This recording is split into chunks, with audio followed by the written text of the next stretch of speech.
Merci.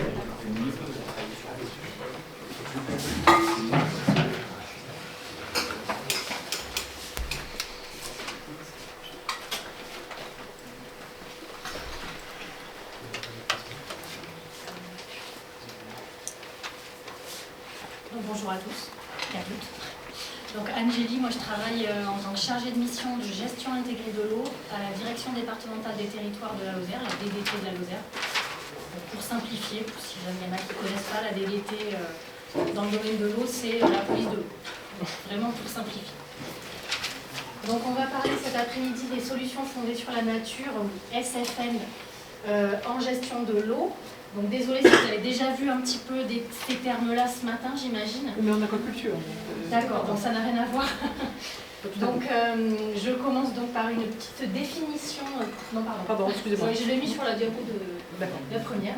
Définition des solutions fondées sur la nature, donc définition qui est donnée par l'Union internationale pour la conservation de la nature.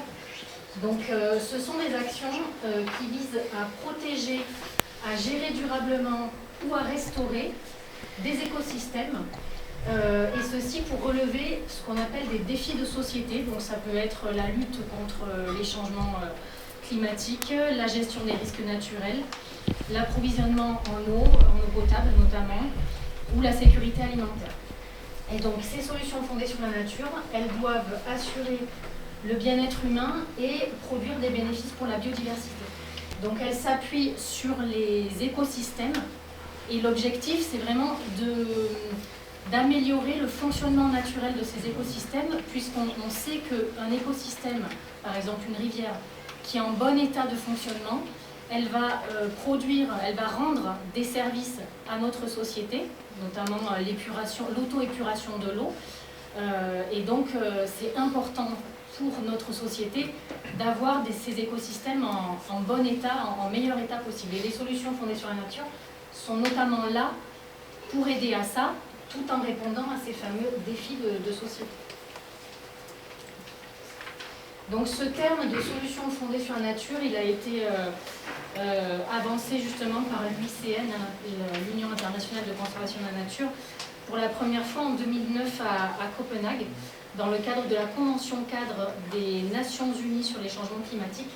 Et ensuite, tout au long, depuis ce temps, c'est un terme qui revient régulièrement dans les différentes publications ou dans les événements mondiaux et qui prend de plus en plus d'ampleur. Donc les principes des solutions fondées sur la nature, elles doivent répondre à deux exigences principales. D'abord, contribuer de façon directe à un défi de société, on a vu les exemples tout à l'heure. S'appuyer sur les écosystèmes et présenter des bénéfices pour la biodiversité. Ça, c'est vraiment les deux critères qui vont définir une solution fondée sur la nature. Elle se décline en trois types d'actions. La préservation d'écosystèmes en bon état. On l'a dit, un écosystème qui est en bon état, c'est un écosystème qui va revenir de façon plus rapide à l'équilibre après une perturbation et donc rendre de meilleurs services à nos sociétés.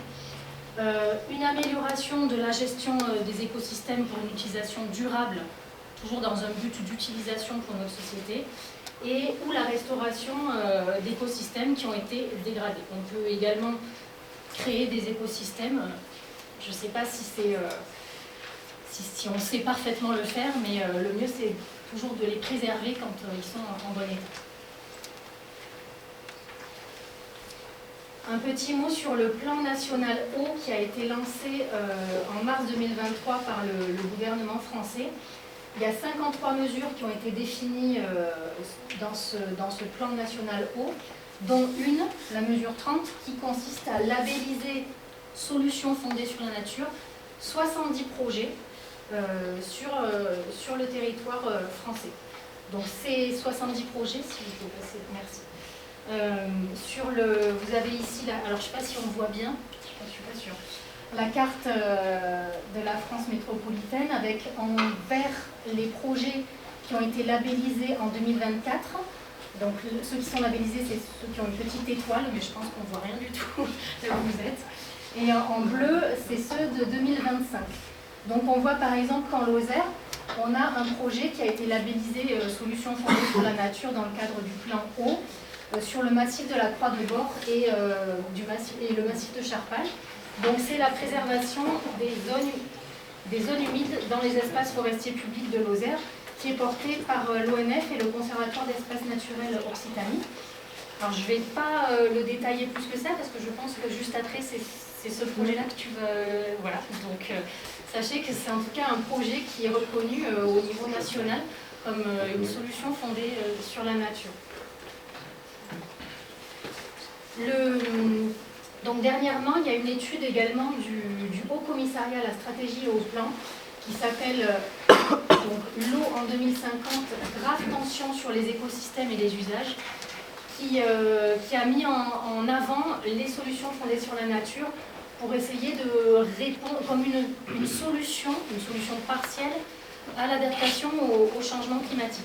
Donc cette étude, elle a été présentée par le Haut Commissariat en octobre dernier au comité plénier des assises de l'eau de la Lozère, qui se réunit régulièrement.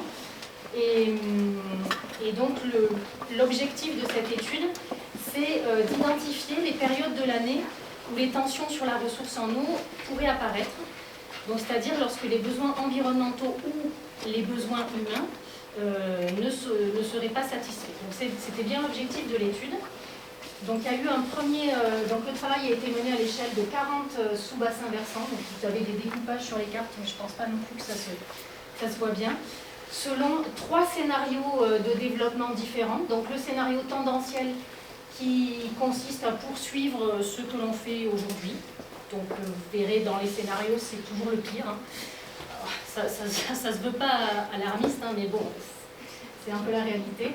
Un scénario de développement que l'on a appelé politique publique, donc c'est en mettant en place la simulation des politiques publiques récemment annoncées par le gouvernement, comme par exemple le plan eau, et celui qui est caché, c'est le scénario de rupture, merci, qui consiste à simuler donc une société sobre et donc vraiment à mettre en place vraiment de façon très active des solutions d'adaptation et notamment des solutions fondées sur la nature.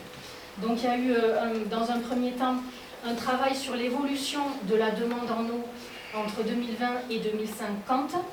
Donc selon les différents scénarios, donc c'est des cartes que vous voyez ici, on voit qu'on a dans tous les cas une augmentation de cette demande en eau qui dans un scénario de rupture est quand même un petit peu plus contenu, on va dire.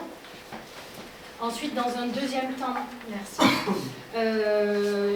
le Haut Commissariat a travaillé sur la satisfaction des besoins environnementaux sur la base des débits des cours d'eau qui vont forcément diminuer avec le changement climatique.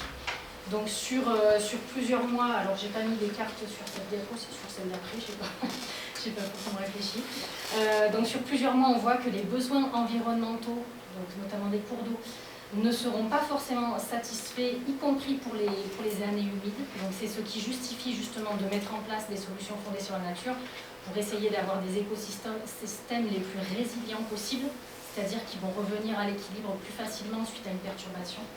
Et dans un troisième temps, le travail a été mené sur l'évaluation des tensions liées à la demande en eau en 2050, en comparant donc la ressource disponible et la demande en eau.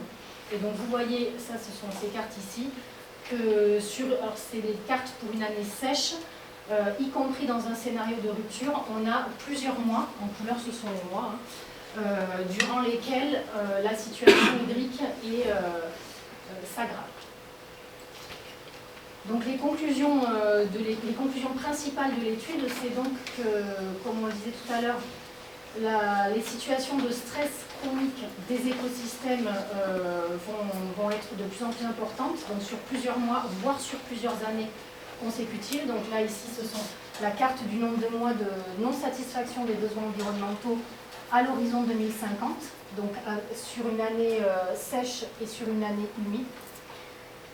On constate que, quel que soit le scénario, les situations de tension vont être de plus en plus importantes sur les périodes estivales.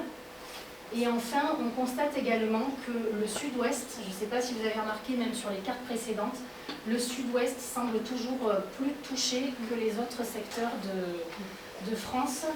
Et c'est lié notamment à la part d'irrigation agricole qui est très importante sur ce secteur-là, et où les prélèvements et la consommation en eau vont augmenter du fait aussi de l'augmentation des températures. Les plantes vont également avoir besoin de plus d'eau dans ce cadre-là. Donc les pistes de solutions qui sont proposées par cette étude, oui c'est ça. Donc l'idée c'est de vraiment apprendre à vivre avec moins d'eau, notamment en période estivale, et y compris sur potentiellement plusieurs années consécutives. La première piste de solution identifiée dans cette étude, c'est bien de mettre en place des solutions fondées sur la nature. Donc conduire dès à présent des actions ambitieuses de protection et de restauration des milieux humides et aquatiques, toujours dans le but d'améliorer le fonctionnement naturel des cours d'eau, qui va permettre d'améliorer leur résilience face au changement climatique et qui va permettre à ces écosystèmes de continuer à rendre les services qui nous rendent actuellement. Donc il y a d'autres pistes qui sont identifiées, notamment renforcer la solidarité amont-aval et également aval-amont. On oublie souvent cette partie-là, mais elle est importante. Organiser un juste partage de l'eau dans le cadre des schémas d'aménagement et de gestion des eaux ou des projets de territoire pour la gestion de l'eau, donc qui se conduisent à l'échelle d'un bassin versant. C'est important de travailler à l'échelle des bassins versants. Et conduire également des études locales pour quantifier plus finement le bilan besoins-ressources. Donc je vous ai mis ensuite quelques exemples de solutions fondées sur la nature, mais on va passer assez rapidement, si peut-être la deuxième diapo. Vous allez en voir quelques-unes par la suite. Celle qu'on peut citer, c'est le reméandrage des rivières pour les rendre à nouveau plus naturelles, pour ralentir l'eau également en période de crue notamment. La plantation de ripisylves, donc la végétation de bord de rivière. La plantation de haies également sur les versants. Il ne faut pas travailler que sur le cours d'eau, il faut penser à tout l'aménagement des versants. La mise en place de zones naturelles d'expansion de crues, je crois qu'on va avoir un exemple avec le syndicat Tarnamont juste après. La suppression des seuils, donc les seuils c'est les petits barrages en cours d'eau qui sont sans usage. Donc voilà, pour restaurer la continuité écologique, la libre circulation des poissons et des sédiments qui sont importants aussi dans les cours d'eau. La préservation des zones humides, on va en parler également. La gestion intégrée des eaux pluviales, donc notamment en milieu urbain, et la désimperméabilisation, dont on va avoir aussi, je prends un exemple, donc qui permettent aussi de faire infiltrer l'eau et de mieux recharger les nappes. Donc ça, ce sont des exemples parmi d'autres. Ce qu'il faut retenir pour moi des solutions fondées sur la nature en gestion de l'eau, c'est qu'il faut toujours viser l'amélioration des fonctionnalités naturelles des milieux aquatiques. Merci.